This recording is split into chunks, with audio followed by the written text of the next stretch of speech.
everyone, this is Manas here. Today we'll discuss a peculiar problem that that is file explorer crashing.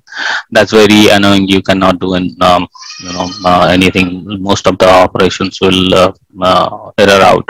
So if you open this file explorer, you see that, and you open any file, it just closes the explorer, and then other processes which are depending on it are errored out. So basically you cannot do anything. So to solve that, we could do this procedural approach. So first thing what you can do is go to view, go to options, then make sure it is double click to open an item, and then you can clear the file explorer history. Then go to the view option. Here you have to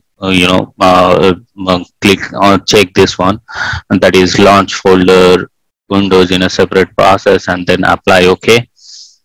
That would set this up, and after that what you can do is close your file explorer and reopen it and see if the problem is gone or not. If the problem is still not resolved, then it could be some cell extension which is causing this issue. So for that, you can download this application CHEX view, which would give you the cell extension view.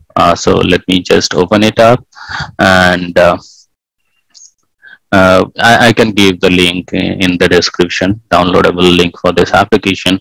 And if you click on this, for me, this is the extension for Notepad++, which is causing the problem of the file explorer crashing on this Windows 10 system. So what I did is I right click on this and disable it. So you can for your case, it could be a different application, third-party application, which could be causing the issue. So you can right click on it and disable that particular item, and then restart your system and see if your file explorer is back to action or not. I hope the problem will be solved. I solved the problem this way, so I thought of to share with all of you. If I am able to help you, and if you like this video, please click on the like, and if you have not subscribed to the channel, please do subscribe. Thank you.